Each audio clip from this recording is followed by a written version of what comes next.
Bonjour, je m'appelle Juliette Morel. J'ai 41 ans.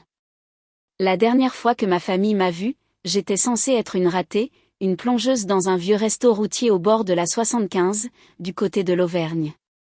C'était il y a 3 ans. Je me tenais dans la cuisine de notre enfance. Léa a pointé du doigt mon jean râpé et ma chemise de travail tachée de graisse.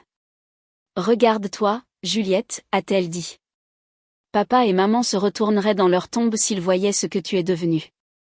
Maxime a hoché la tête, les bras croisés dans son costume italien sur mesure. On a essayé de t'aider après que ton truc dans l'armée ait foiré.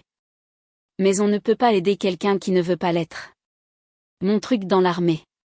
C'est comme ça qu'ils appelaient mes 8 ans dans la gendarmerie, au sein d'une unité d'élite. Mes 2 missions au Sahel. Ma croix de la valeur militaire. Mon truc dans l'armée.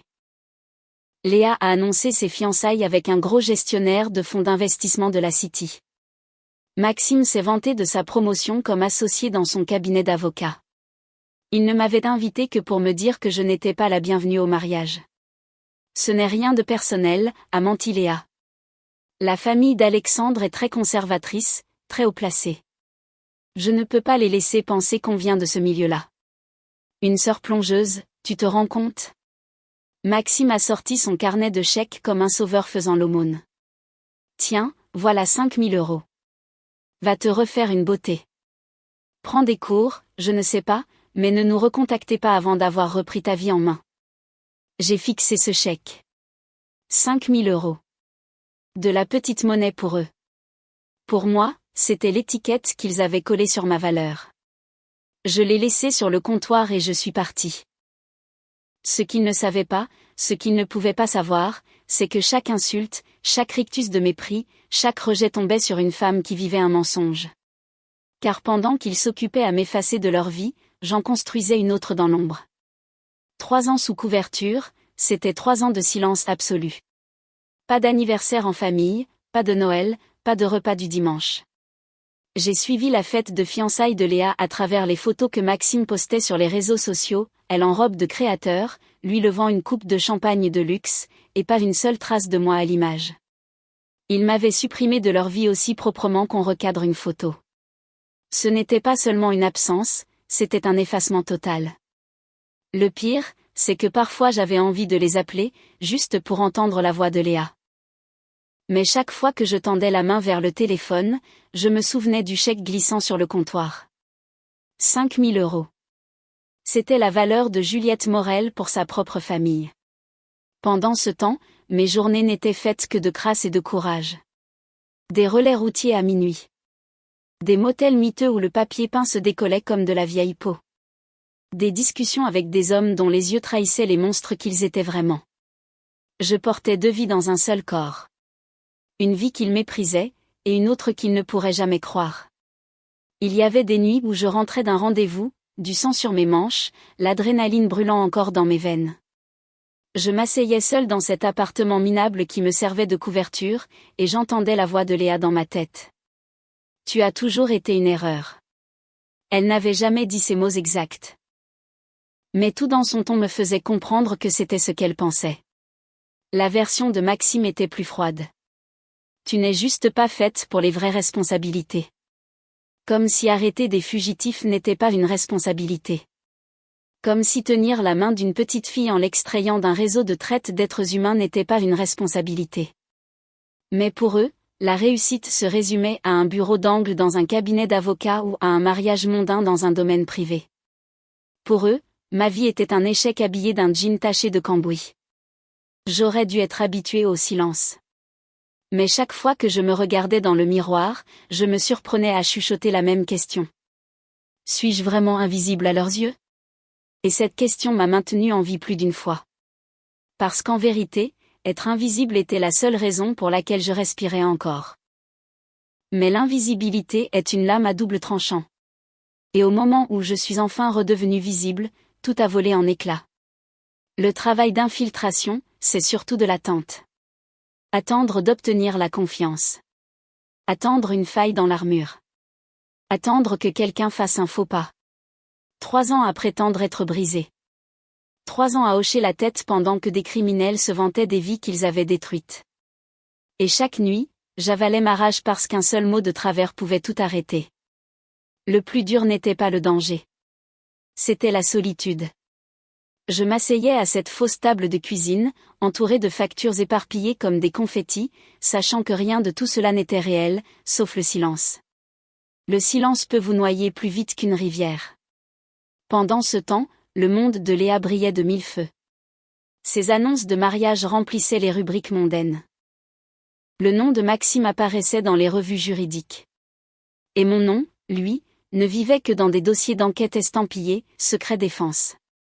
Un soir, après un long rendez-vous avec un trafiquant, j'ai trouvé une enveloppe scotchée sur ma porte.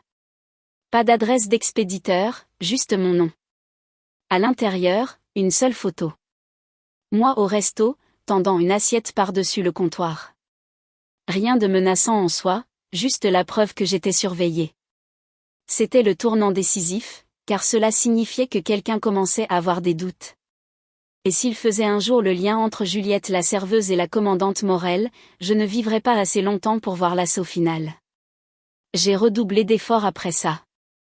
Des vêtements encore plus sales, une couverture encore plus profonde, passant même plusieurs jours sans me doucher pour mieux vendre mon personnage. N'importe quoi pour rester invisible. Mais l'invisibilité avait un prix. Car plus je disparaissais dans mon rôle, plus je me demandais si ma famille n'avait pas raison. Peut-être que je n'étais rien d'autre qu'une ratée en jean taché de graisse. Peut-être que j'étais la honte que Léa avait besoin d'effacer. Pourtant, quand je regardais ces trafiquants, quand j'entendais les murmures sur ces jeunes filles vendues comme du bétail, quelque chose se durcissait en moi. C'était ma guerre désormais. Même si ma famille ne le savait pas, même s'ils pensaient que je m'étais évaporée dans le néant, je portais ce secret comme une armure. Et je me disais qu'un jour, la vérité viendrait fracasser leur petit monde parfait. Je ne savais pas encore que ce jour arriverait plus vite que je ne l'imaginais. Et qu'il arriverait de la manière la plus publique possible. Le coup de filet a eu lieu un mardi de mars. 17 arrestations, 43 victimes secourues, dont 12 enfants. 3 ans de mensonges ont pris fin en une nuit de gyrophares et de portes fracassées. Le vendredi matin, mon supérieur m'a appelé, « Commandante Morel, rangez vos nippes. Vous rentrez à la maison. » La maison. Je n'avais pas prononcé ce mot à voix haute depuis des années, mais le destin a un timing plus tranchant qu'une lame de rasoir. Le mariage de Léa avait lieu le samedi, au domaine de la forêt, la même où mes parents avaient fêté leurs 25 ans de mariage avant l'accident. Désormais, ma sœur parfaite allait y épouser son prince de la finance sans moi. Du moins, c'était le plan. J'ai failli ne pas y aller. Une partie de moi aspirait à une plage lointaine où personne ne connaîtrait mon nom. Mais une autre partie, la gamine de 12 ans qui était toujours restée dans l'ombre de Léa, voulait voir leur visage quand la vérité franchirait la porte. Alors je ne me suis pas cachée. J'ai mis ma tenue de cérémonie. Ma veste bleu marine impeccablement repassée, mes galons, mon insigne étincelant. J'ai conduit ma voiture de service, un SUV noir banalisé, directement jusqu'aux grilles du domaine. Le portier a levé les yeux, son regard s'attardant sur l'étoile et les décorations épinglées sur ma poitrine. « Bonjour, Madame la commandante. » Il n'a pas demandé d'invitation. Il n'en avait pas besoin. À l'intérieur, la cérémonie avait déjà commencé. Léa rayonnait dans sa robe de créateur. Alexandre souriait comme s'il possédait le monde entier. Et Maxime, mon frère, le témoin, se tenait droit dans son costume sur mesure, plus arrogant que jamais. Je me suis glissée au dernier rang. Des murmures m'ont suivi, mais personne n'a osé m'interroger. Pour eux, je n'étais qu'une inconnue en uniforme.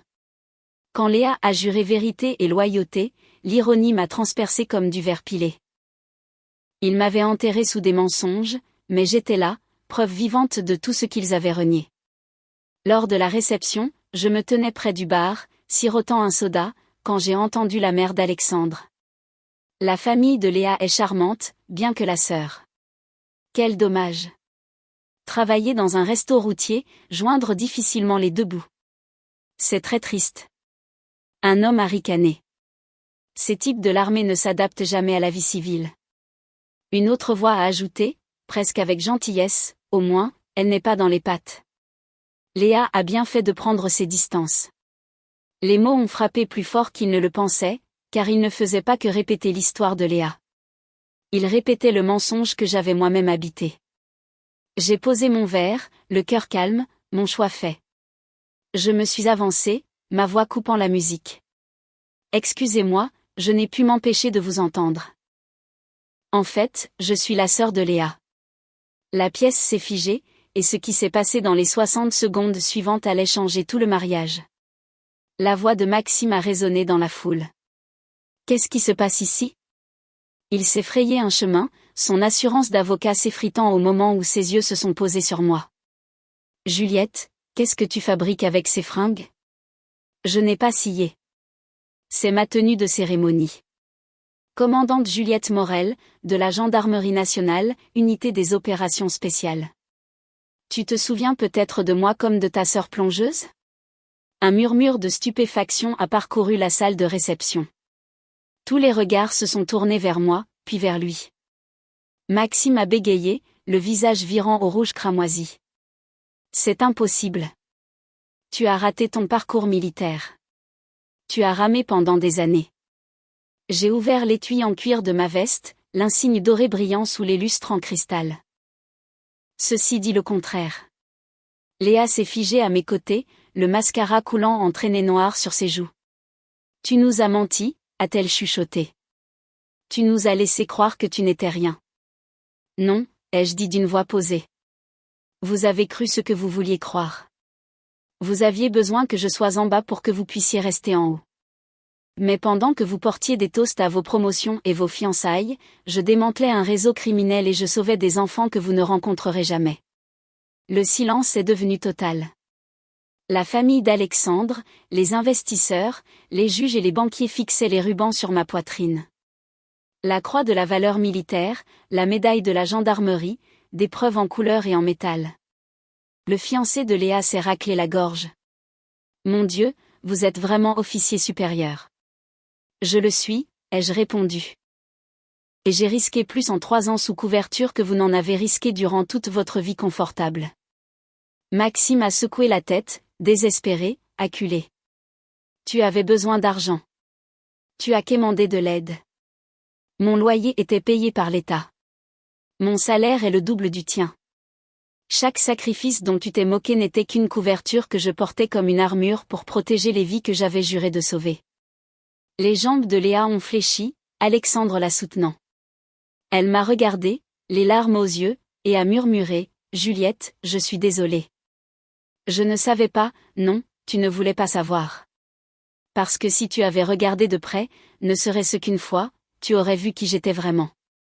Mais tu ne l'as pas fait. Tu as choisi la réputation plutôt que le sang, le statut plutôt que la famille. » La honte sur leur visage s'est propagée comme un incendie, consumant chaque once de leur supériorité. Et pour la première fois de ma vie, je n'étais pas l'embarras des Morel. J'étais la vérité debout face à eux. Ce que j'allais dire ensuite déciderait si ce mariage se terminerait par un pardon ou par quelque chose de bien plus froid. La main de Léa a tremblé quand elle a voulu saisir la mienne. Son mari restait figé, entre l'incrédulité et une pointe de fierté. La mâchoire de Maxime s'est enfin desserrée, bien que la honte brille encore dans ses yeux. Pour une fois, j'ai laissé le silence s'installer. Je ne me suis pas précipitée pour me défendre. Je n'ai pas supplié pour obtenir leur approbation. Je n'en avais plus besoin. Reste, a chuchoté Léa. S'il te plaît, je veux qu'ils te connaissent. La vraie toi.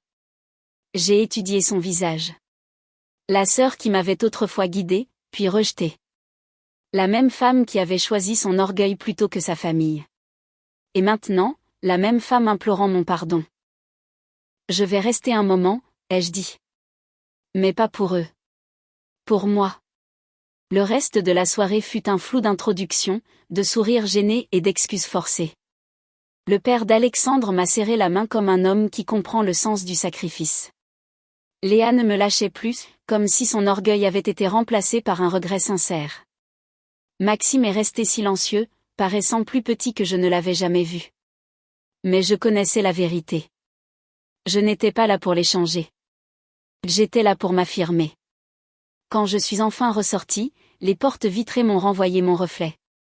L'uniforme impeccable, l'insigne brillant, les médailles captant la lumière. Pendant des années, j'ai cru avoir besoin de leur respect. Mais la meilleure des revanches n'était pas de les rendre fiers. C'était de réaliser que je n'avais jamais eu besoin d'eux. J'ai repris la route dans la nuit, sans aucun regret. Parce que la famille, ce ne sont pas les gens qui vous font honte. La famille, ce sont ceux qui restent à vos côtés. Avec l'uniforme, les cicatrices, et tout le reste. Avez-vous déjà été sous-estimé au point que la vérité leur tombe dessus comme la foudre? Si c'est le cas, alors vous savez que le silence peut être le plus doux des sons au monde.